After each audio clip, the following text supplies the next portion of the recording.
שלום שלום, לא רק פרשת השבוע. מוזיאון ישראל מארח את בית אביחי. הסדרה שלנו מתמקדת הפעם בספר ויקרא, והיא תיקח אותנו היום אל סעודות ומשתאות.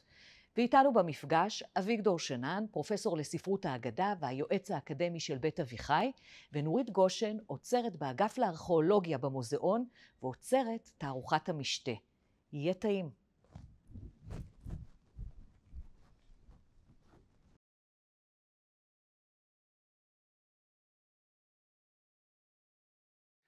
זו הייתה דניאלה שלו ממוזיאון ישראל. שלום. היא כבר הציגה את סדרת ההרצאות שלנו ודייקנו בשם שלה. לא רק פרשת השבוע.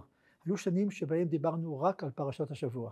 במשך הזמן שינינו את אופי הסדרה ונעסוק לעתים בפרשת השבוע, לעתים נעסוק בהפטרה של פרשת השבוע, לעתים נעסוק בקטע מיוחד שקוראים לקורא ההפטרה באותה שבת, ולעתים כמו היום נעסוק במגילת אסתר. לא רק פרשת השבוע. יחד עם זאת, לפני שנגיע למגילה, הרי אנחנו עומדים בפתח ימי הפורים, צריך לומר משהו על פרשת השבוע, הפותחת את ספר ויקרא. ספר ויקרא כולו קורבנות, צרעות, נגעים, חגים ושוב קורבנות. לא במקרה הוא נקרא בשם תורת כהנים. והנה פרשת ויקרא הפותחת אותו, כולה קורבנות, גם ההפטרה הרגילה בדרך כלל עוסקת בנושא הקורבנות, אבל השבת הזו, השבת שלפני פורים, היא שבת מיוחדת. היא קרויה בשם שבת זכור. וזה משום שנהוג לקרוא בפרט לפרשת השבוע גם קטע מספר דברים שבו מצטווה עם ישראל זכור את אשר עשה לך עמלק. עמלק היה אותו עם קדום שכאשר יוצא ממצרים עם עבדים מזה רעב באמת מתנפל עליו עמלק ללא שום סיבה שהיא והוא פוגע בו קשות ואז התורה מצווה לזכור את מה שעמלק עשה ולא לסלוח. לזכור ולא לסלוח ולהשמיד את עמלק כאשר אפשר יהיה. ובאמת, לאחר שקוראים את הקטע הזה, ההפטרה עוסקת בנושא הזה, בנושא סיפור שאול, שנתבקש על ידי שמואל להרוג, לחסל את כל העמלקים. הוא לא מילא את התפקיד, זה כבר סיפור בפני עצמו, אבל צריך להבין שהשבת היא שבת זכור גם בהפטרה וגם בקטע שקוראים לה מפטיר, וכמובן כיוון שזה לפני פורים, הקשר די ברור. הרי האויב בהידיעה שלנו, צורר היהודים, המן, הוא אגגי. ואגג היה מלך עמלק, והמסורת אומרת שהמן, הצורר, היה מצאצאי עמלק, ולכן לכבוד, לקראת הפורים, אנחנו קוראים את יחידת המפטיר שדיברתי עליה, ואת ההפטרה כהכנה לפורים. והנה השנה, כמו כל שנה, קריאת המגילה בכל הארץ תהיה מחר בערב, מוצאי שבת, בירושלים שושן פורים רק ביום ראשון, והדברים ידועים. כעת אנחנו היום עומדים לעסוק אך ורק במגילה. אני אבקש סליחה מפרשת השבוע, סליחה מיחידת המפטיר, סליחה מן ההפטרה, אבל נעסוק במגילה כי היום פשוט מחייב אותנו לעסוק בדברים האלה, ואיתי היום, כבר אמרו נורית גושן, שהגדירו אותך, אני קורא, אוצרת לארכיאולוגיה של התקופות החלקוליתית. החלקוליתית. יש מילה כזאת? כן. חלקוס וליטוס. בטח. חלקוס ביוונית, נחושת, ליטוס אבן, חלקולית, זה הנחושת והאבן. טוב. הנחושת והאבן. והברונזה. והברונזה. וזה מ-4500 לפני הספירה עד 1200 לפני הספירה. יחידת זמן מאוד מאוד גדולה. היא פה במוזיאון והיא גם עוצרת את התערוכה שבה אנחנו מצלמים כעת, תערוכת המשתה. אז אולי כמה מילים. מה אפשר לראות בתערוכה המופלאה הזאת? אז תערוכת המשתה בעצם בתערוכה הזו האוכל הוא רק תירוץ, היא מדברת בעצם על כל מה שקורה מסביב לשולחן, מהעולם העתיק, מ-5000 לפני הספירה, לפני 5000 שנה, ככה מאוד מוקדם, ועד ממש התקופה הפרסית, שהיא תהיה מענייננו היום, והיא בעיקר מתעסקת ומתרכזת בתפקיד החברתי והפוליטי של משתאות בעולם העתיק, ואפילו קצת גם בימינו, איך הם מקומות וזירות למלכים ומנהיגים להשליט את הכוח שלהם, את האידיאולוגיה שלהם, להדגים אותה וגם ככה להפגין עושר ופאר. אז מה אנחנו רואים כאן מסביב? אז אנחנו רואים, אנחנו באחד הפרקים בעצם של התערוכה, התערוכה מדברת על מנגנונים שבהם הסעודה פועלת. הראשון היא מתעסקת בכלכלה, בפרפורמנס, בהופעה, בתהלוכות שמובילות אל המשתה, ואיך הדבר הזה חשוב גם למנהיגים בעולם העתיק להציג. החלק, המנגנון השני הוא לערוך משתה שהוא רב משתתפים. אנחנו נדבר על זה בהמשך. חשיבות להזמין את כולם. לעומתו יש מנגנון נוסף שהוא דווקא גם עליו נדבר, המשתה האקסקלוסיבי. כמו מסיבת כיתה שאתה לא מזמין את כולם דווקא, מי מוזמן, מי לא, ולשחק בכוח בצורה הזו. ולבסוף יש גם כמובן גם פרק מודרני, אנחנו רואים היום המון חשיבות לדבר גם על ארכיאולוגיה בראייה עכשווית, ברלוונטיות לתרבות ולחברה היום. בואי נדק, מה רואים בו בדיוק כאן? מה, צלחות, כלים? אז אנחנו רואים המון כלים בוודאי, אבל אנחנו רואים בעצם דברים שמדגימים כל מיני מנגנונים. אז אנחנו רואים כלים, אנחנו רואים עצמות של בעלי חיים, שמדברים למשל על איך חילקו את הבשר בין המשתתפים, והדבר הזה בעצם קובע סוג של סדר עולמי. אנחנו רואים אז גם כלי נגינה, אנחנו רואים ממצאים שמדברים על האלכוהול, על הבירה, על היין, דברים שחשובים בוודאי במשתאות מהסוג הזה. אפשר לזהות את בעלי החיים דרך אגב? בהחלט. מה הגישו? בהחלט, אנחנו יודעים שהגישו בעיקר בקר וצאן, בקר היה הבשר היקר יותר, אבל גם צאן. דברים לא השתנו. בוודאי, וגם למשל בשר של ציד, שהוא בשר מיוחד, בדרך כלל מזוהה עם חצרות מלכותיות, בשר ציפורים, דגים וכיוצא בזה. כן? זה ממש מרתק. אני חושב שהלכתי בתערוכה פעמיים, והופתעתי קודם כל מהתחום הארוך הזה שעסקת בתקופה מאוד ארוכה, ומהגיוון הגדול, וכמובן מהאקטואליה. אי אפשר שלא לזכור את אותן ארוחות גם בימינו שלנו, של נשיאים וראשי ממשלה וראשי מסיבות צוות וכיוצא בזה, דברים לא שינו את טעמם. אז אני חושב שאנחנו החלטנו לדבר על שני נושאים. נושא אחד יהיה קשור למגילה. מגילת אסתר יש בה 10 משתאות. נכון, משתה זה זכר. 10 משתאות. מתחילתה ועד סופה, יש אומרים שזה מה שמבריח את סיפור המגילה. מהמשתה הראשון של אחשוורוש, עד המשתה האחרון של בני ישראל, של עם ישראל שחוגגים, זה למעשה הבסיס לסעודת פורים, אוטוטו סעודת פורים. אז משתאות. פרט לכך, נקרא את המשתאות, נדבר על הרקע ההיסטורי, הארכיאולוגי שהמשתאות האלה מעוררים בנו. את תפתחי לנו פתח להבנתם, ואני גם מביא קצת מדרשים, כי אחרי הכל בדרך כלל אני גם מביא משהו מספרות חז"ל, כך שעוברים על ציר משולש. נפלא. המקרא, הארכיאולוגיה האשורית והאחמנית. האחמנית, האשורית, אבל אפילו אמרתי אולי... אמרתי אחמנית, הייתי? אנחנו אומרים אחמנית. אחמנית, אוקיי, סליחה, מותר ללמוד. אנחנו אולי נצלול אפילו, אחמנית פרסית בעצם, באמת השושלת הפרסית. קטעתי אותך, נצלול גם. אפילו אחורה בזמן אולי, אפילו נלך עד לתקופות הברונזה, ונלך אפילו לדוגמאות שומריות. נראה אם נצליח. שומר, אשור, גם בבל יהיה לנו? לא. אולי פחות. פרס כן, יוון? פרס, יוונים, כי הם מספרים את הסיפור. הם אלה שמספרים לנו חלק מהסיפור בעצם על הפרסים, ולכן הרבה מהמקורות הם מקורות יוונים. אוקיי, אז נדבר על משתאות, ולאחר מכן, אם הזמן יספיק, אני רוצה גם לדבר על מנהגי ארוחה, סעודה, על נימוסי שולחן. אני עוד זוכר שהייתה חנה בבלי מפורסמת, שלימדה את כולנו, היכן מחזיקים את המזלג, והיכן את הסכין, ומה מותר לעשות, מרפקים על השולחן וכיוצא בזה, אולי נגיע גם לזה, הכל תלוי בזמן. ובכן, מה אני רשמתי לעצמי, ואת תוסיפי לי, מה אפשר לדבר על משתאות? אפשר לדבר קודם כל, איך הן מתקיימות. אפשר לדבר על שאלה לשמה מקיימים משתה. שאלה נוספת היא האורך, כמה זמן. משתה קצר, משתה ארוך. שאלה נפרדת, מי מוזמן? מי מוזמנת? מאוד יש גם חשוב, נשים? בוודאי נשים נוכחות. נשים. כן. האם יש משתה נשים נפרד מגברים? לפעמים גם את זה יש. כן. יש גם מי שלא מוזמן? בהחלט. או יש אפילו אנשים לפעמים שמנסים לא להגיע. אתה יודע, לא תמיד אתה רוצה להגיע לסעודה שמזמינים אותך. לפעמים זה תיק, גם בעולם העתיק. רגע, אנחנו יודעים את זה מהארכיאולוגיה, מכתובות? מכתובות, ממכתבים, מחלופת מכתבים, למשל מהאלף השני לפני הספירה, מלכים וסלים, כשהמלך הגדול מזמין אותם, משגרים מכתבים מבעוד מועד, מתנצלים, היינו מאוד רוצים להגיע, כבר היינו ממש בדרך, עמדנו לצאת מהבית, אבל אז קרה משהו. לפעמים מגיע אורח אחר שהם חייבים לארח אותו, לפעמים יש פורצת מלחמה או כנופיה, כל פעם תירוץ אחר. אתה לא יכול סתם לא להגיע לחג. מה עם אורח לא צפוי? אז אורח לא צפוי, תלוי כמה הוא חשוב. אם הוא מאוד חשוב, אתה מארח אותו. יודעת שהמדרש אומר שאורח שמתחיל לאכול לפני המארח זה דבר לא מכובד. אבל אורח שמביא אורח זה הדבר הכי גרוע מכולם. בכל מקרה, זה קורה וקרה. אנחנו נדבר על כל מיני אורחים שגם לא הולכים. השאלות נוספות, היכן זה מתקיים? באיזה טרקלינים או בחצר, בחוץ, תחת העצים. הפאר, ההדר, הכלים, המוסיקה, סוג הכלים, מה אוכלים? האוכל. מה שותים? יש תפריטים. אנחנו יכולים לעשות גם ניתוח DNA של בעלי החיים, לראות מה הם אכלו לפני ששחטו אותם? כן. כן, בהחלט. אפשר לראות את זה, אפשר לראות לפי הסוגים של בעלי החיים. היום יש מחקרים מתקדמים שאפילו אפשר אולי לנסות ולזהות מאיפה הגיעו בעלי החיים. אבל אנחנו פחות מראים את זה בתערוכה. כן, ואני יודע שלמשל בחקר מגילות מדבר יהודה, יש מקום מאוד מרכזי לבדיקת DNA של כל קלף. ממש. לפי זה מגלים בדיוק. כן. והרבה תוצרת חוץ כנראה, נכון? הביאו מכל העולם הגדול. אז הביאו מכל העולם הגדול, אבל לפעמים דווקא למלך גדול חשוב מאוד לדבר על התוצרת של האימפריה שלו. ודווקא להקפיד על כחול לבן, ולא דווקא להכניס מוצרים מבחוץ. זה חלק מהאידיאולוגיה. דברים לא השתנו. נדבר על השאלה אם יש מוזיקה, אם מדברים בארוחה, אם שותקים בארוחה, יש ריקודים, יש משרתים, איך יושבים, נימוסי שולחן.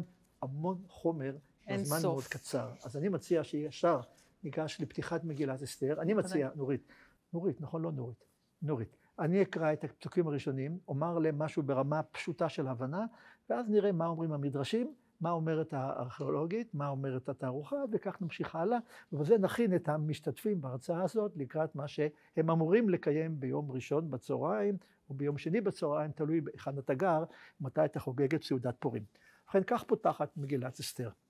ויהי בימי אחשוורוש, הוא אחשוורוש המולך מהודו ועד כוש, 27 מדינה.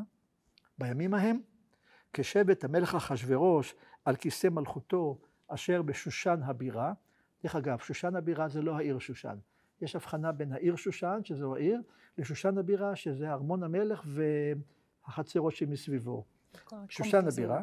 בשנת 3 למולכו, אם יש פה תיאור זמן, עשה משתה. אני מבין שמשתה זה קודם כל לשתות, נכון? ומה שותים?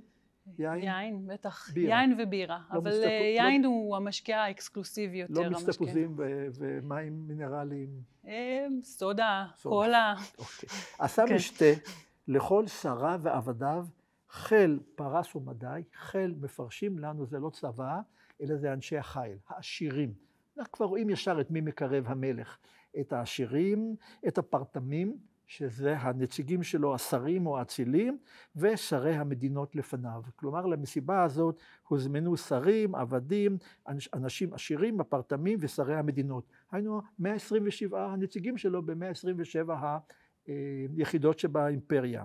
בהראותו את עושר כבוד מלכותו, ואת יקר תפארת גדולתו, ימים רבים 80 ו100 יום. חצי שנה מסיבה. זה נורמלי?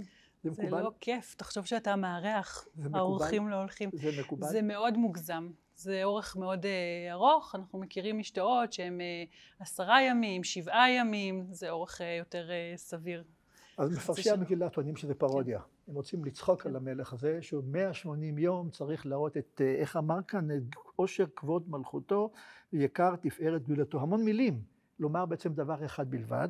לכן המדרש, מדרש אסתר רבה, הוא מדרש של מגילת אסתר, שם לב לעובדה שיש פה הרבה מילים, ייתור, עושר כבוד מלכותו, אני מונה, יקר תפארת גדולתו, והם טוענים שכל יום ויום הוא פתח 6 אוצרות שונים, למה 6? כי יש פה 6 מילים, 6 אוצרות שונים כדי להראות את עושרו הגדול, 180 יום, רק עם מחשב אני יכול להגיע לסכום האדיר של האוצרות שהמלך הזה על פי המדרש מעניק לו. תכף נראה מה תאמרי לנו מצד הדברים האחרים, עוד דבר של המדרש, ואז נעבור אלייך, והנקודה הזאת שלפי המדרש, מה היה האירוע, לכבוד מה הוא קיים את המשתה, אז המגילה לא אומרת, הוא עשה המשתה.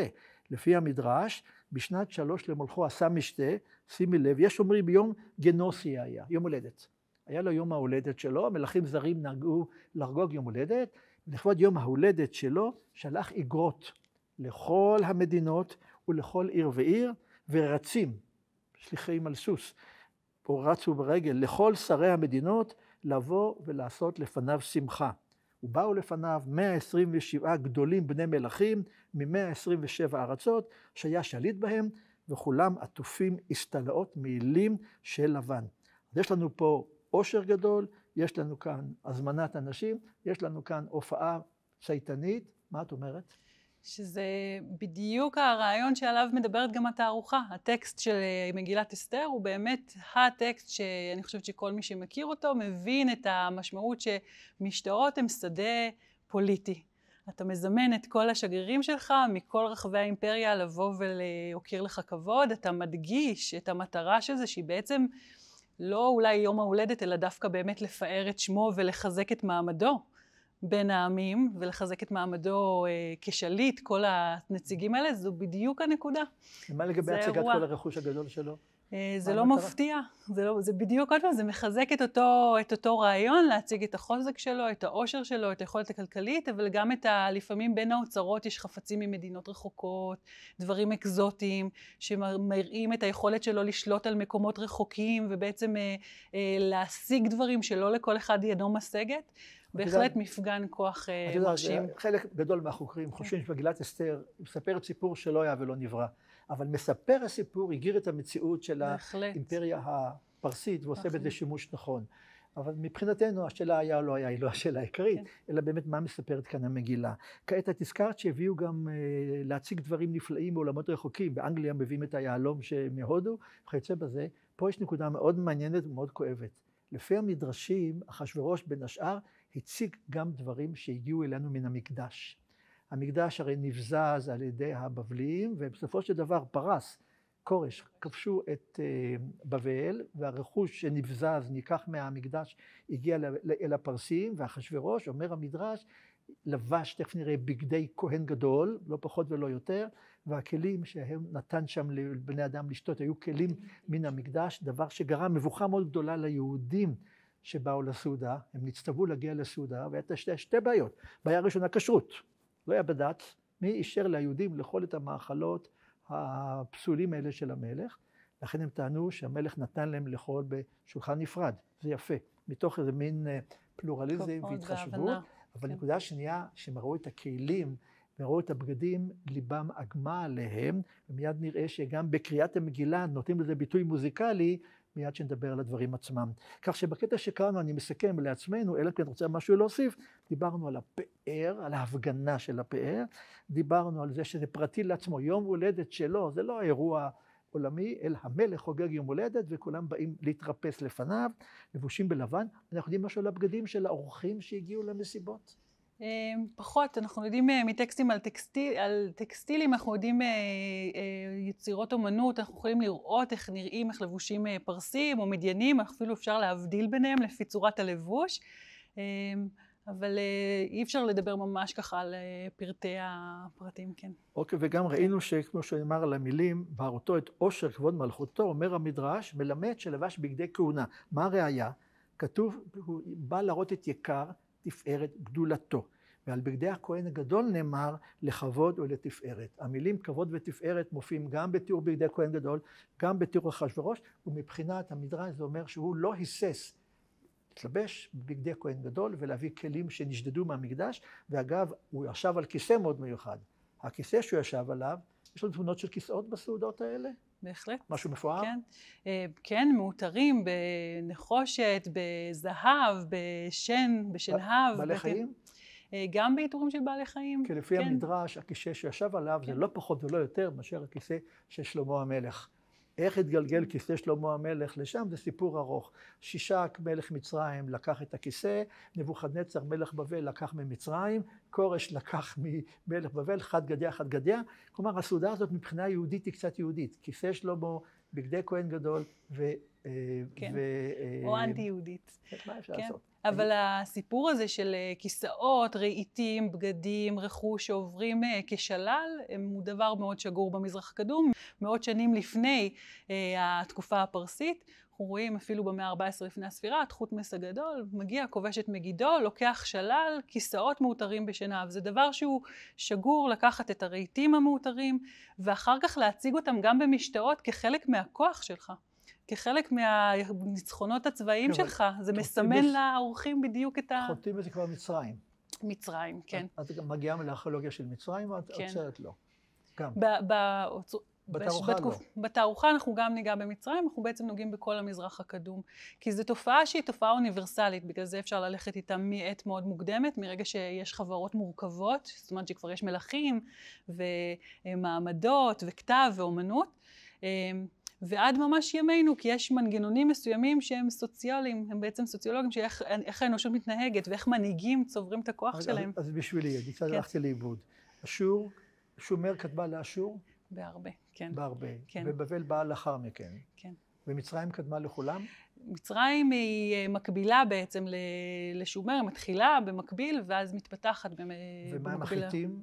החיטים והמצרים הם דומים בזמן, בברונזה המאוחרת. זה מאוד מורכב מבחינה גיאוגרפית וכרונולוגית. מה שחשוב הוא שמלכים הם מלכים הם מלכים, ומנהיגים הם מנהיגים הם מנהיגים, והם רוצים להפגין את הכוח שלהם, ומשתמשים בדיוק בזירות האלה ובאמצעים האלה. ואני עוד צריך ללמוד הרבה, אני רואה על הדברים האלה. בכל מקום, נמשיך בסיפור המגילה? כן, בהחלט. כעת בא תיאור מאוד מדוקדק של משתה נוסף. ובמלאת הימים האלה, כבר לאחר 180 יום, עשה המלך לכל העם הנמצאים בשושן הבירה, כלומר זה כבר מסיבה אינטימית, לאנשים לא בעיר שושן, זה לאנשים שבחצר, אנשי החצר וסביבו, הממשלה, הכנסת וכיוצא בזה, עשה להם מגדול ועד קטן משתה 7 ימים. פה זה נשמע הרבה יותר הגיוני, מידתי. שבוע של משתה מידתי, תודה. כן. בחצר גינת ביתן המלך. ביתן זה כנראה אולם המבוא של הגינה של החצר, זה לא כמו בעברית שלנו שביתן זה משהו נפרד, זעיר כזה, נפרד. כן. בכל מקרה הוא עושה שם כעת משהו יותר אינטימי לאנשי שושן הבירה. עכשיו בתיאור אתה כמעט רואה את המצלמה נוסעת על פני האולם ונהנית מאוד מאוד לתאר לנו מה רואים שם. חור, כרפס ותכלת, תכף נבאר, אחוז בחבלי בוץ וארגמן, על גלילי כסף ועמודי 6, מיטות זהב וכסף על רצפת בהת ושש ודר וסוחרת, זה התיאור. והשקות בכלי זהב וכלים מכלים שונים, ויין מלכות רב כיד המלך. והשתייה כדעת אין אונס, כי כן ייסד, כך קבע המלך, על כל רב ביתו, על מארגני הבית, נגיד על הבטלרס, לעשות כרצון איש ואיש. כל אחד במסיבה הזאת כרצונו. שתה יותר, שתה פחות, שנה שחר, שנה ביר, שתה יין, הכל כרצונם. בואו נפרק את זה ונראה. המון אינפורמציה בקטע הקצר הזה. כן. נכון. אז בואו נתחיל תחילה, המקום שזה נעשה בחצר גינת ביתן המלך, כלומר משהו יותר אינטימי מאשר המסיבה הגדולה. 7 ימים אמרת נראה לך? סביר. סביר כן. בהחלט. ובכן, מה לגבי האולם? מה אפשר לומר? פה אומר שיש חור. חור זה כנראה בדים לבנים מלאי חורים, כלומר בדים מאוד עדינים מחוררים. זה הסבר של חור. כרפס נוהגים להסביר שזה בגדי כותנה. תכלת זה צבע, מאוד יקר.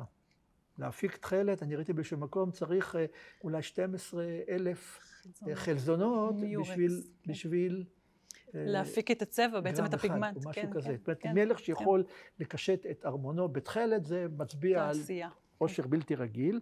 אחוז, כל זה קשור לחבלי בוץ וארגמן. ארגמן זה צבע... גם יקר. גם צבע יקר, נכון? וצבע מלכותי. על גלילי זהב, עמודי זהב ועמודי 6.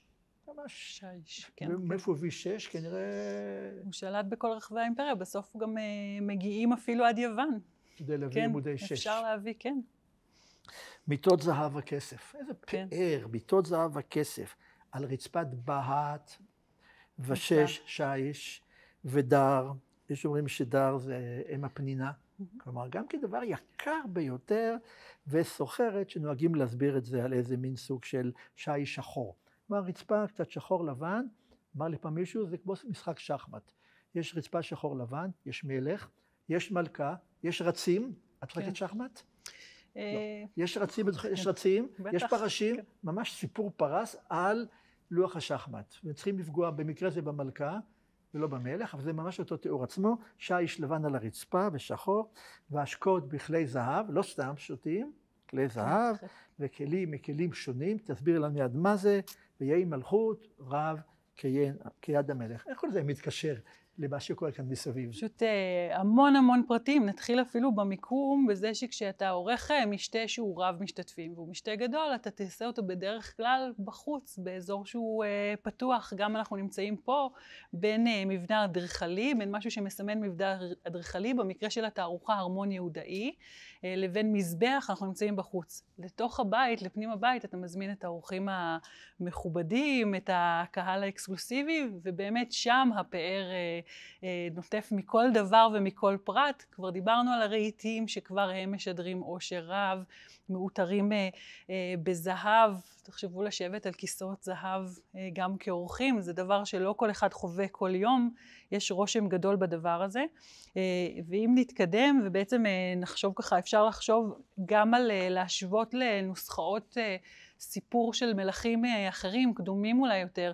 אשור נצירפל השני, חונך אשור נצירפל השני. התאמנתי שבוע למילה אשור נציר. אשור נצירפל. נציר כמו נוצר, שומר, פל זה הבן הבכור. אז אשור נוצר, אשור האל אשור, נוצר הבן היורש. יפה. אז בעצם זה ככה משמעות השם, אשור נצירפל השני, שהוא מלך של אימפריה גדולה, חונך ארמון חדש בעיר קלח, בירה חדשה. כלומר, גם זו הזדמנות למסיבה, גם זו הזדמנות נפלאה למסיבה, ושם בין הדברים שחשוב לו לספר, ממש כמו בסיפור המגילה, חשוב לו לפרט את כל האנשים שהוא מזמין. כאן הוא עושה מסיבה אחת, שהוא מזמין את כולם לאותה מסיבה, לא מחלק את זה לשני אירועים שונים, אבל אפשר לראות גם את ההבדל בין הדברים. סך הכל הוא מספר לנו שהיו במסיבה הצנועה מאוד הזו, 69,000... מה זה מספר? מצאנו לוח כזה? יש אסטלה, שהסטלה היא נמצאת היום במוזיאון במוסול, בעיראק, לכן היא לא מופיעה בתערוכה, רק הטקסט מצוטט בתערוכה, והסטלה הזאת עמדה בפתח חדר הכס שלו, היא תיארה גם מסעות והצלחות צבאיים, אבל החלק הארי מדבר על אותו המשתה וסעודה שנערכה 10 ימים, משך זמן שהוא נוח, שהוא הגיוני לפי הסיפור, אבל הוא אומר שהגיעו לסעודה הזו בלבד 69,574 איש. והוא מפרט, ממש כמו במגילה, יש כאן איזה משהו מטרים, הוא אומר, הגיעו אנשים מהארמון, הגיעו אנשים מהעיר, הגיעו אנשים מכל רחבי המדינה, הגיעו שגרירים של מדינות שונות, ובעצם גם כיבדו בנוכחותם האל אשור ואלי כל הארץ את הדבר. וזה מזכיר לנו גם את הטקסט של המגילה, החשיבות הזו של ההכרה בכוח וההכרה בשלטון, החשיבות שכולם יגיעו למשתה, והחשיבות גם של המלך, לכבד את כל אותם אנשים ולשמור בכך על המעמד שלו מולם. כל העולם בעצם מופיע כאן, גם במגילת אסתר, אם אנחנו מחברים את שני המשתאות הראשונים יחד, וגם בכתובת של אשור נצירפל. אז האורחים הם כמובן מאוד חשובים לאירוע, האנשים הם הסיפור. אז זה ככה מהבחינה של איפה אנחנו ומי מופיע. העושר דיברנו, ואני חושבת שאולי הנקודה שאני גם הכי אוהבת לעצור עליה היא והשתייה כדת אין אונס. למה אנחנו מזכירים את זה במגילה? תספר לי אתה, למה מספרים את זה במפורשות, מזכירים את זה במגילה? הבעיה של החז"ל בקריאת המגילה, למה כתוב אין אונס? השתייה כדת זה יפה. למה אין אונס? אז אומר המדרש, זה ממש מדרש מאוד, לדעתי משונה, שנהגו בפרס, היה להם כוס גדול, דעת כוס זה גם זכר גם נקבה, היה להם כוס גדול, מחזיק 5 מיניות, כמות אדירה של יין, המון. והיו משקים בו כל אחד ואחד על כורחו, היה חייב לשתות את כל הכוס הגדולה או הגדול, אפילו הוא מת, אפילו הוא משתגע, לא ויתרו לו עד שישתה את כל הכוס הגדולה הזו, אין מחזירו עד ששותהו כולו, אבל שר המשקים היה מתעשר, ממי? מאותם מסובים שהיו רומזים לו ונותנים לו כמה דינרים של זהב שלא להשקותם בו. כלומר, הוא עשה כסף באלה שביקשו להשתחרר מן החובה האיומה הזאת, אבל אחשוורוש לא הכניס אותו כוס בסעודה שלו. אמר, מי שרוצה לשתות, ישתה. לכן כאן כתוב, השתייה כדת אין אונס. בדרך כלל היו אונסים את האנשים לשתות. כך אומר המדרש. וזה אכן פרט מאוד משמעותי לספר בתוך הסיפור הזה, וגם להפנות את תשומת ליבנו, כמו שהמדרש מספר, שהרבה פעמים אנסו את השתייה, וגרמו לאנשים להיות שיכורים. שוב, אם אנחנו חושבים על המשתה כזירה של כוח, לאבד את עשתונותיך יכול לחשב חולשה מול מלך.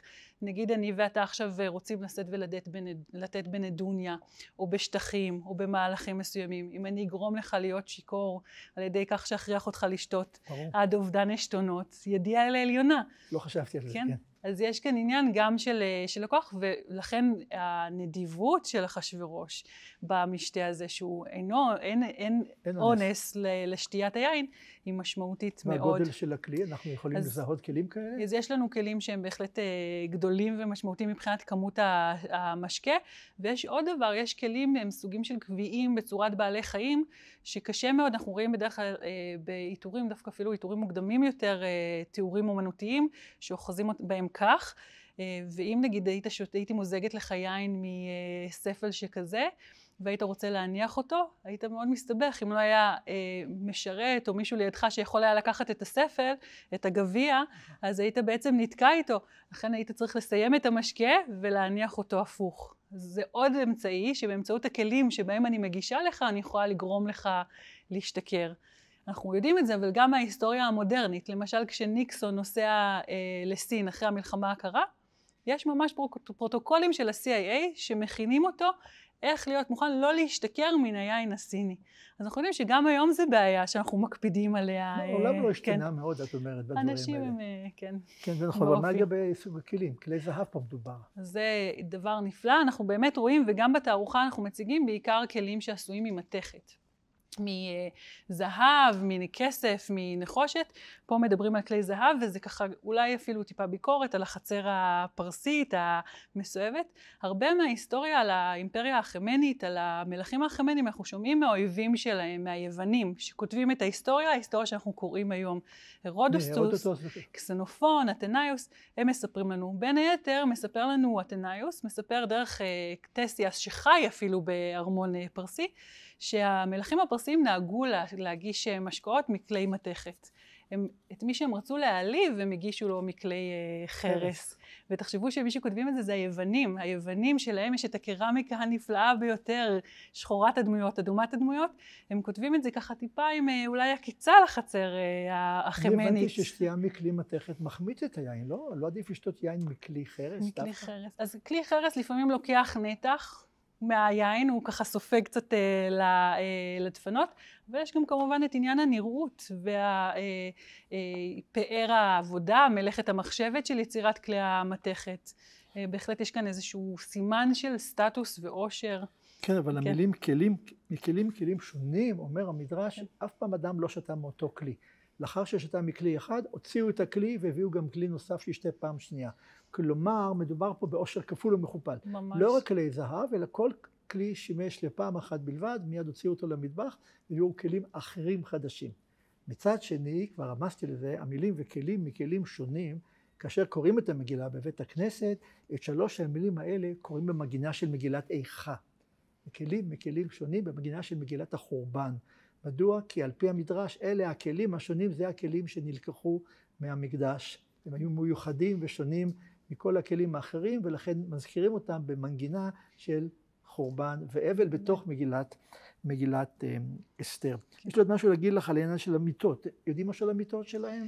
זהב, כסף? אז הן בדרך כלל עשויות עץ ומאותרות בזהב, בכסף, בברונזה, בשנהב, זאת אומרת, ובוודאי גם בטקסטיל, תדמיין המון כריות מפוארות, ערוגות וככה ותפורות ברקומות בפרטים. יש לנו תיאור למשל של מלך נאו-אשורי, אשור בניפאל, אחד התיאורים הכי מפורסמים של משתה, והוא ככה שרוע על המיטה, נשען על כריות, והכל מלא מלא פרטים, אם מסתכלים על התבליט של פאר ועבודת המלאכה שהושקעה בדבר. השכיבה על המיטות היא דבר שנכנס קצת יותר מאוחר, נכנס במאה השביעית לפני הספירה, והוא כמובן ממשיך לתוך האימפריה החמנית, ואחר כך הפרטית והססנית. אז זה לא נולד ביוון כמו שחשבתי תמיד? זה שכיבה על יד אחת. זה קדום לזה, והיוונים בעצם מאמצים את המנהג, שבעצם להיות מסובים. זה מחג אחר אמנם, זה נכון, אבל החג הזה כבר בדרך. אני מכיר אנשים שבפורים מתחילים לקות הבית לקראת פסח, זה נכון בהחלט. יש עוד כמה דברים במדרשים למשל, מספרים על רקדנים שרקדו על הרצפה המפוארת. אנחנו יודעים משהו על ריקודים, על מוזיקה? אז אנחנו יודעים גם, שוב, מתיאורים אומנותיים, חלק מהפורמולות, ממש מהנוסחאות של איך מתואר משתה באומנות, יש שם נגן, הרבה פעמים יהיו גם רקדניות שמנעימות את זמן האורחים, אז בהחלט אין סיבה לא לחשוב שלא היה, שאירועים כאלה לא לוו במופעים. ואנשים דיברו בינם לבין עצמם? אז המשתים הפרסיים נחשב כך מספרים לנו היוונים, שדווקא הם נערכו בשתיקה. בתקופות קדומות יותר פחות התייחסו לדבר. היוונים, וגם צריך לזכור שגם במגילה וגם הטקסטים, העדויות ההיסטוריות שמגיעות אלינו, בסופו של דבר הרבה מהם הם טקסטים שמשקפים איזושהי אידיאולוגיה, משקפים מהלכים ספרותיים בתוך הדבר, אז צריכים לקחת אותם גם ככה בערבון מוגבל. לצערנו אנחנו לא היינו זבוב על הקיר לראות בדיוק. המדרש הזבוב על הקיר, כי המדרש אומר, כן. כל המדרשים שאני קורא, זה מדרש אסתר רבה, מדרשים אחרים, הכל יצירות של חז"ל במאה החמישית, שישית, שביעית, אומרים כך, כשישראל אוכלים ושותים, מתחילים בדברי תורה ובדברי תשבחות. אבל שאומות העולם אוכלים ושותים, אין מתחילים אלא בדברי תפלות, היינו בדברי פריצות. לכן בסעודתו של אותו רשע, אותו רשע זה אחשוורוש, אגב זה לא פייר, הוא לא היה רשע, הוא היה קצת קשה הבנה. נוח להשפעה. יפה. כן. אבל הללו אומרים, יש ויכוח, הללו אומרים מדעיות, נשות מדע הן נאות, כן. והללו אומרים הפרסיות נאות. כלומר היה שם ויכוח בין כל אחד מה הנשים היפות ביותר. אמר להם אחשוורוש, כלי שאני משתמש בו, כלומר אשתי, לשון חז"ל לא פעם אישה קרויה ככלי, זה הרצאה אחרת, כלי שאני משתמש בו איננו לא מדעי, היא לא הייתה ממדעי, ושתי, ולא פרסי, אלא כסדי, כלומר הייתה בבלית. רצונכם לראותה? אמרו לו כן, בלבד שתבוא ערומה. זה כל התחלה של סיפור ושתי שמסרבת להגיע, אבל הכל מתוך איזה שיחות על עניינים לא ראויים בסעודה של הגויים. בעוד שהיהודים כמובן מדברים רק דברי תורה ותשבחות, לצערנו אין לנו זבוב על הקיר, את אומרת, בתקופה הקדומה. אוקיי, שכחנו משהו לגבי הקטע הזה? בשלב הזה עוד לא, אנחנו ממש עוד מעט נראה לי נגיע למשתאות הנשים, יפה, נכון? אם כך נעבור למשתה הבא. המשתה השלישי, אני רואה שאת זורחת כבר. המשתה השלישי הוא משתה של גם ושתי המלכה עשתה משתה נשים, בית המלכות אשר למלך אחשוורוש. גם ושתי המלכה, כלומר היה משתה כנראה לגברים, שוושתי לא השתתפה בו, לכן נאלצו להביא אותה בניגוד לרצונה וכו'. עשתה משתה נשים, למי מן הסתם? לבנות החצר. לבנות החצר, או אולי לנשותיהם של האורחים המכובדים. הרבה נוהגים לבוא לכל מקום בעולם עם נשותיהם, אז אולי מדובר בנשותיהם. עשתה משתה נשים, היכן היא עשתה את זה? בבית המלכות אשר למלך אחשוורוש. לא עשתה את זה בבית המלכות שלה, אלא בבית המלכות של מלך אחשוורוש. והמדרש אומר פה שני דברים שאתן הנשים לא תאהבנה, ואני שקלתי אם להביא או לא להביא, אבל החלטתי שאני נאמן למקורות. הדבר הראשון הוא, עשתה משתה נשים. מה נתנה במשתה נשים? רבי יצחק אומר, מתוקים האכילה אותם. כלומר, ממתקים בלבד, לא את כל, ולא יין כמובן, לא את כל שפע הדברים. חכם אחר אומר, מיני גמאים. ג' מ' א' י' נ' האכילה אותם, ואין לנו מושג למה הכוונה. אבל זה נובע מן העובדה שכתוב גם ושתי המלכה. אז כנראה האכילה אותם גם וגם. מכל מקום, למה בבית המלכות? נתנה אותם בבדים מצוירים, מקושטים, כי אמר רבי אבון, זה אישה לא תאהב, אולי כן, רוצה אישה שתהא בבתים מצוירים ובבגדים מצוירים, מאשר לאכול עגלים מפותמים. כלומר, אישה תעדיף לראות את הביגוד ואת היופי, מאשר לאכול את גבר כתב את זה. מי כתב? גבר כתב את זה. גבר כתב, זה נכון. במדרש אחר, או יותר נורא, אהבתי אותו דווקא, על גבי משתי אנשים, למה עשתה בבית המלכות? כאן אתה מוצא, תבין, שהנשים רוצות לדעת הכל. הכניסה אותם למקום שהמלך ישן.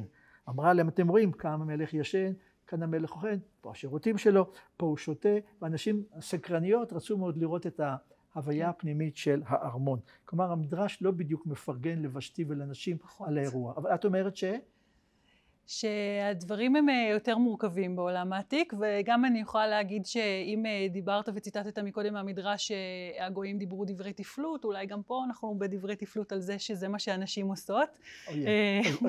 אולי. סתם, אני כמובן צוחקת, ברוח החג המתקרב, אבל נשים באופן כללי, אם אנחנו מסתכלים במזרח הקדום, כבר באלף השלישי לפני הספירה, נשים הם חלק מהמשתאות. במקרה הזה, אולי כאמצעי ספרותי, יש הפרדה בין משתה אחשוורוש למשתה ושתי, על מנת שאפשר יהיה לקרוא לה ולזמן אותה, אבל באופן כמעט גורף, נשים נמצאות במשתאות, הרבה פעמים מוצג המלך והמלכה מולו, כחלק מהאירוע. אז נשים הן לא מופרדות, אפילו אחד מהמוצגים החשובים בתערוכה שהגיע לכאן מהמוזיאון הבריטי הוא חותם גליל. חותם גליל זה בעצם חפץ גלילי, מצורת הגליל שלו, שאפשר לגלגל אותו וכך לחתום, הוא כלי אדמיניסטרטיבי. על שעווה או על מה? על חומר, בעצם על טין לח, ופשוט לגלול אותו וכך לחתום, הוא אמצעי אדמיניסטרטיבי, אבל באותה מידה הוא גם סמל סטטוס, או סוג של תכשיט שאתה נושא על הבגד ומסמל את המעמד שלך. הוא עשוי לפיס לזולי, חפץ יקר, ועליו מתוארים שתי משתאות. האחד משתה שבו גם עורכת אותו אישה, שהיא שותה בירה מקשיות, ובשני היא שותה יין. אבל מה שמעניין בחותם הזה זה שהוא נמצא בקבר של אישה, קבר מאוד מפואר בבית הקברות המלכותי באור, שהיא נקברה עם כל העושר שלה, כולל המשרתים, והחפץ הזה נמצא ממש ליד זרוע הימין שלה. נשים השתמשו וערכו משתאות כבר מתקופה מאוד מאוד קדומה, ואפילו השתמשו בסצנות האלה כסמל לכוח שלהם. במגילה אסתר עושה כמה וכמה משתאות. בהחלט, ולכן הנשים הם חלק מהאירוע. מוצג אחר שאנחנו מציגים כאן זה חגורה אורה ארתית, מהמאה השמינית לפני הספירה באנטוליה. אורה ארתית, בעצם מארץ ערערת. אוקיי. נמצא בעצם באנטוליה, בצפון מזרח טורקיה של ימינו, במאה השמינית לפני הספירה, ועליה מוצג משתי נשים בלבד. כתבה על זה עירית ציפר, שהיא משווה את זה באמת אולי למשתה ושתי, ואולי בעצם המיקום שאנחנו מזכירים למשתה, הוא המבצר שמתואר גם על אותה חגורה. ידעו לנו על מלאכות שעשו משתאות? לא נשות מלך. אז אין לי דוגמה קונקרטית ככה בשלוף, אבל אין סיבה שלא. גם נשות מלכים וגם מלאכות שמלכו, זה חלק מהארסנל הכלים המלכותי. כולל מי שעם ישראל בטעות קורא לה מלכת אסתר. כן. שיבוש לשוני חמור, לא באשמתו אולי, של לוין קיפניס, שהוא כתב בשירו הידוע, 1, 2, 3, אני אחשוורוש, הוא כתב, אני מלכה אסתר, לא מלכת אסתר, אני מלכה. ועל ראשי ליזר, יודעים אתם מי דודי? מרדכי היה יהודי? לא, הוא היה בן דוד שלה, אבל לא משנה, זו הרצאה אחרת למקום אחר. בכל מקום, באמת כעת מגיעים משתאות נוספים של אסתר, ויש עוד נקודה אחת שאני רוצה שתבהירי לי אולי, נאמר שם שמי עושה משתה גדול לכל שריו ועבדיו, את משתה אסתר, לכבוד הנישואים עם אסתר, משתה נוסף. כלומר, יש משתה ליום הולדת לפי המדרש, משתה לחנוכת ארמון, משתה לנישואים, אבל נאמר שם שבמסגרת משתה אסתר, הנחה נתן למדינות, הוא הקל אולי מעומל המס, וייתן מסת מתנות כיד המלך, ואומר המדרש, כל מי שבא לסעודה קיבל מתנות, שחזר הביתה עם מתנות. אז מה אני יודע על מתנות? הביאו מתנות, לקחו מתנות, מה קרה שם? אז גם הביאו וגם לקחו, הייתה ציפייה להביא מנחות ומתנות לאירועים חגיגיים. משתאות נערכו לפעמים גם כחלק מפסטיבלים דתיים, זה גם דבר שקורה ולכן מנחות. אז גם האורחים, אני לא אגיע בלי יין או פשטידה לאירוע, אז גם בעת העתיקה כך היה, אפשר היה להביא גדי או חפץ יוקרה. מתנה יקרת ערך, אבל גם בהחלט היה מציפייה מהמלכים לחלוק ולתת מתנות, ואנחנו יודעים שנתנו בגדים, לפעמים אפילו את בגדי המלכות, בגדים שהמלך לבש, ככה שהם מבוסמים בריח שלו, לאורח המכובד ביותר, בשמים, שמנים מבוסמים, בהחלט היו חלק מהמתנות, ולפעמים גם כלים שבהם אפילו סעדו בארוחה, ולפעמים גם שלחו את האורחים עם שאריות. עם שאריות של המזון, בעצם לחזור לארצות שלהם, או למי שלא ישתתף במשתה, לתת... כן, אורזים. באמת, דברים לא משתנים. דברים לא משתנים. בכל מקרה, המשתאות הבאות הן משתאות פרטיים של אסתר, המן ואחשוורוש. אני נקפוץ עליהם לטובת, או בגינו של הזמן שרץ איתנו. יש כמה וכמה משתאות, אבל בסוף, כאשר המן נתלה על העץ, בניו נתלו על העץ, היהודים ניצלים ועושים...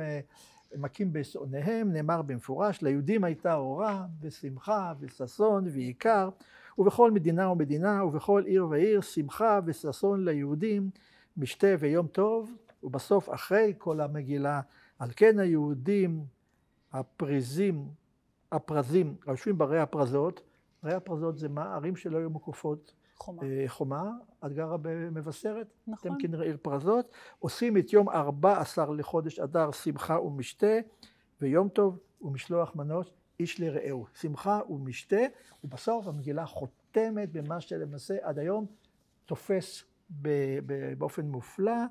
לראות עושים את שני החגים האלה, מה עושים בהם? עוד פעם, את כל המצוות של פורים. משתה, שמחה, משלוח מנות, איש לרעהו, מתנות לאביונים, ואני מזכיר למקיימים שבינינו שביום ראשון הקרוב, במוצאי שבת קוראים מגילה, ביום ראשון, משלוח מנות, מתנות לאביונים, חשוב מאוד. סעודת פורים, וזה מאוד מעניין מה קדימות, אם יש לך מעט, מה תיתן קודם מתנות לאביונים, או תיתן קודם משלוח מנות, סעודת פורים, כל אחד בדרכו שלו, אלה דברים שהתפתחו והגיעו עד היום ממנהגים לממש הלכות. אבל לא נאריך בזה, אלא רק נזכיר את הדבר הזה, כי זה ביטוי למשתה החותם את מגילת אסתר, ויש גם דיון כמה מותר לשתות, האם אפשר להשתכר, מה קורה לאדם שהשתכר יתר למידה, לא נוכל לעסוק בכל הדברים האלה, כי פורים מתדפק בדלת. תרצי שנעבור רגע לדיני סעודה, נימוס וכיוצא בזה? או להוסיף עוד משהו על מה שראינו עד עכשיו. ממה שאנחנו פה מסביב, יש עוד משהו שאנחנו החמצנו. אז אני חושבת שאולי אפשר לדבר על מה שככה אולי רצינו למהר ולדלג, על השתייה לשכרות. אז דווקא במשתה החמני מספרים על המלכים הפרסיים, שכל החלטה הם ביקשו לקבל גם בגילופין וגם כשהם פיקחים.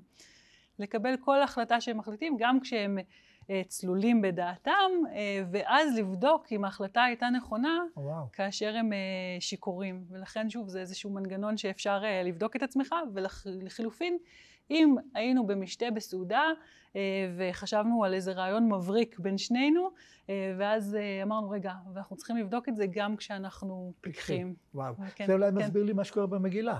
כזכור לנו, כטוב לב המלך ביין, הוא ציווה להביא את ושתי, והיא סירבה, ומיד הוא הוציא אותה או לפנסיה או להורג.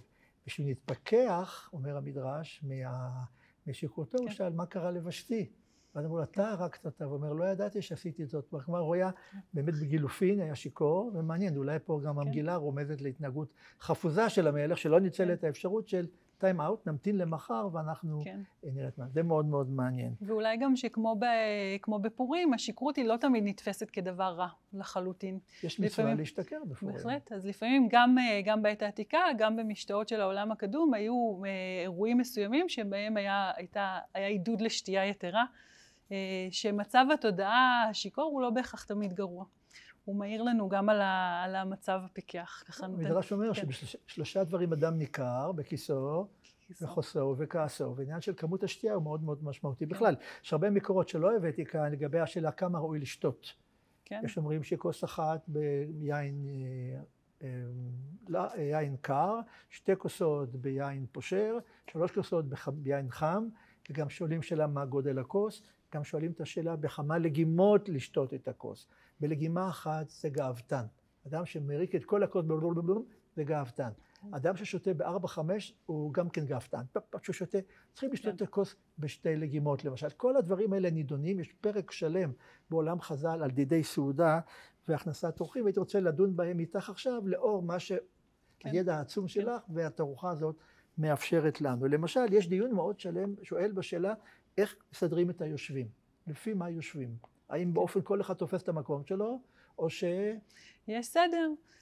אז יש, בכל מקום בעולם יש סדר אחר, ואת זה גם נראה גם לגבי נימוסים והליכות. נימוסים והליכות הם מאוד תלויי תרבות, מקום, זמן. אנחנו נתנהג שונה בחברות שונות, זה נכון גם היום. וכך גם לגבי הסדר הישיבה, מן הסתם המלך זוכה למקום המכובד והגבוה והרחב ביותר, בדרך כלל אפילו לפעמים הכיסא היה גבוה יותר, הוא ישב על במה קצת מוגבה מיתר האורחים.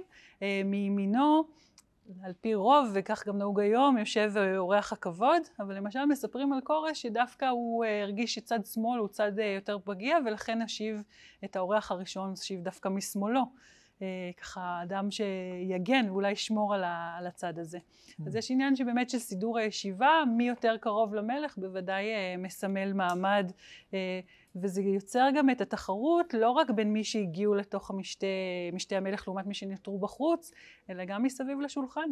זה מזכיר לי כמה תמונות מהעבר הלא רחוק, את ההושבה של האנשים בטקס ההכתרה של המלך צ'ארלס, מי ישב איפשהו, מזכיר לי את התמונה של בית משפט העליון, 15 שופטים, מי יושב במרכז ומי יושב בצדדים, נכון? ממשלת ישראל, כלומר, השאלה של היכן יושבים היא מאוד מאוד משמעותית. עד היום מאוד. אוקיי? כן. ולא מתחילים לאכול לפני שבעל הבית מתיר להתחיל בדברים עצמם. כבר דיברנו על החוצפה של אדם שמתנפל על האוכל לפני שבעל הבית בעצם החל בדברים האלה עצמם. זה נכון. היה בירושלים איזה מנהג, אני לא יודע איך לפאר אותו, כדאי להזכיר אותו, היה מנהג שעל הדלת של חדר האוכל או המסיבה היו מפות פרוסות. כל זמן שהיה מפה, אדם יכול להצטרף. ברגע שהמפה סולקה, לא נכנסים יותר. אתה לא מאחר לסעודה. לסעודה מכובדת אין לאחר, זה גילוי של חוצפה כלפי המארח, וחוסר כבוד. לכן היו מסלקים את המפות, ואז מודיע ערך, אתה כבר לא תוכל להיכנס אל הסעודה הזאת עצמה. אוקיי, יש לי עוד עניין אחד. אז אפילו יש את סדר הכניסה גם לאולם, זאת אומרת, יש אפילו טקסטים שמדברים על מי נכנס ראשון, איך הפמליות, האורח החשוב גם ייכנס ראשון. כל הדבר הזה הוא חלק ממופע בעצם האירועים האלה. בוא נדבר על כלי אכילה.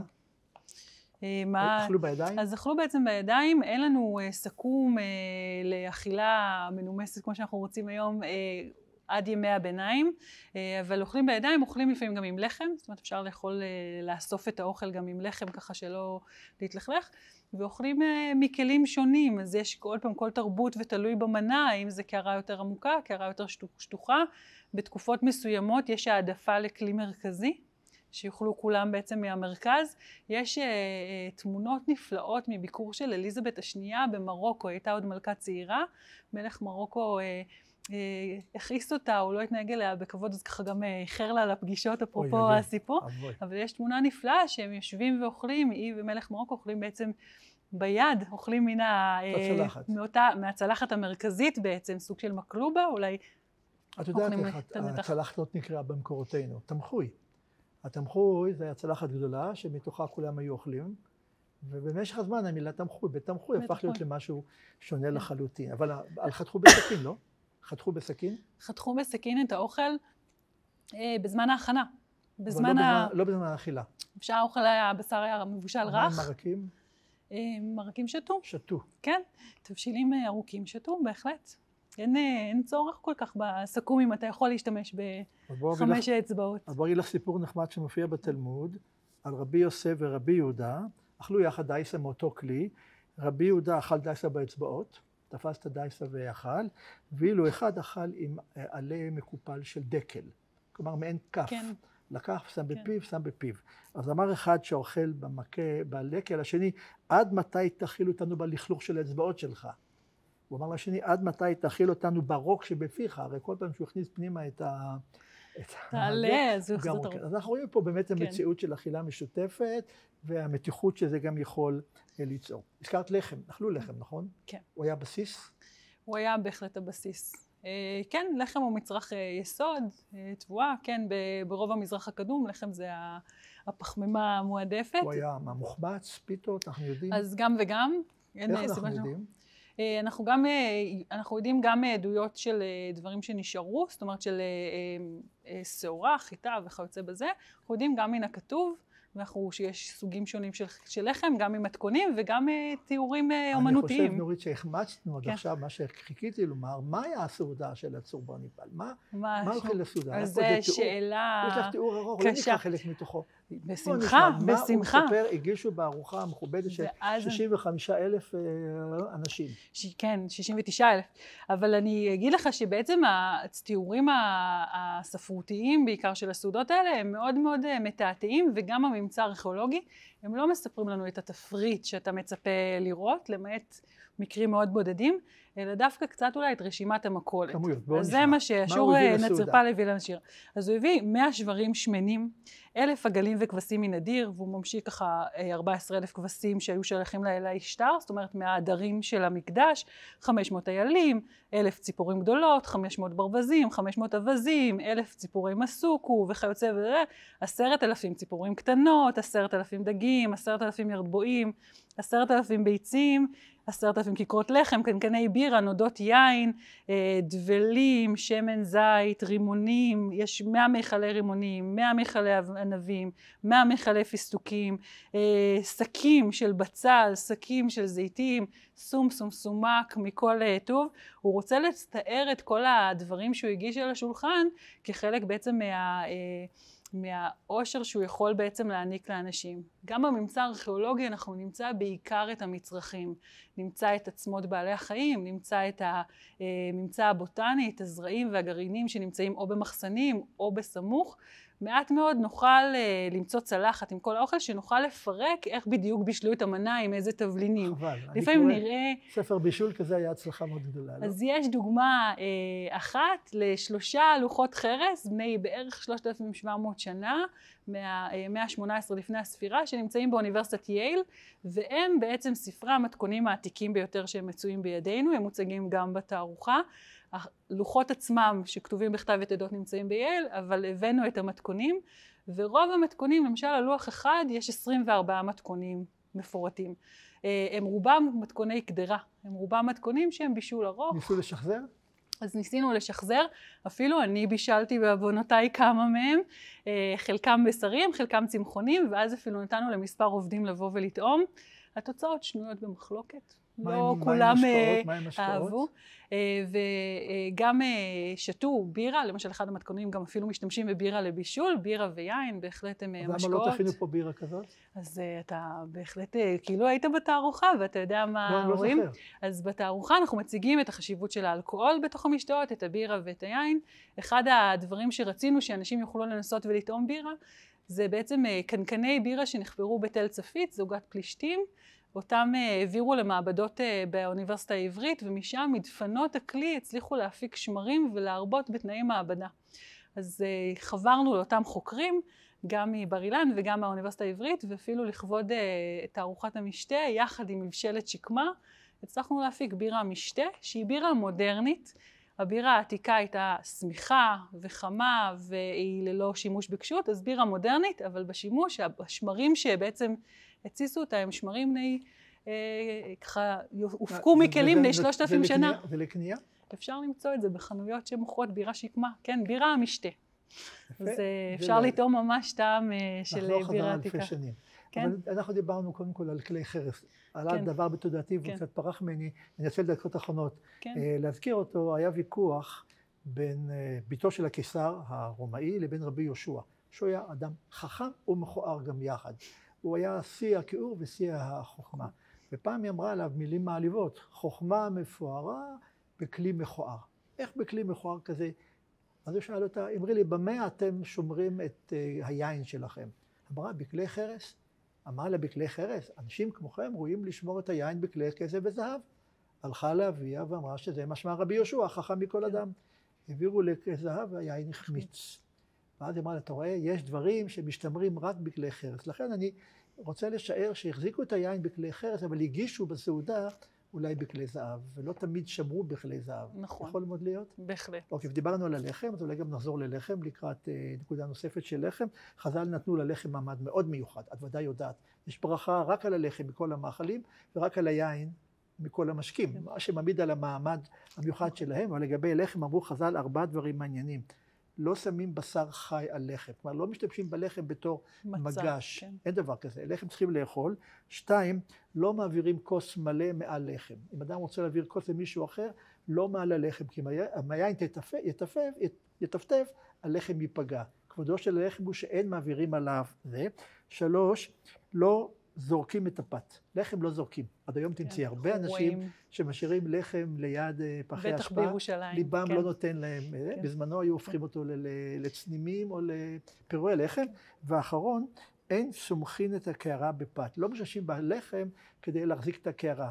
כבודו של הלחם במקומו מונח, ואני מבין שגם בטקסטים שלך, שם כמויות הלחם והחיטה, גם כן מצביע על הדברים עצמם. בכלל, בעולם הקדום לחם היה המזון העיקרי. תאכלו לחם, שמן זית, זיתים, וזה היה מטבע דברים על עצמם. אני חושב שאנחנו עשינו סיור גדול מאוד. התחלנו במצרים, היינו בשומר, היינו בבבל, היינו בפרס, היינו ביוון. אני בטוח שיכולנו להמשיך. יש כאן בתערוכה סרט. עמדתי מוקסם מולו. תיאור ההכנות לסעודה בחצר המלכה, נכון?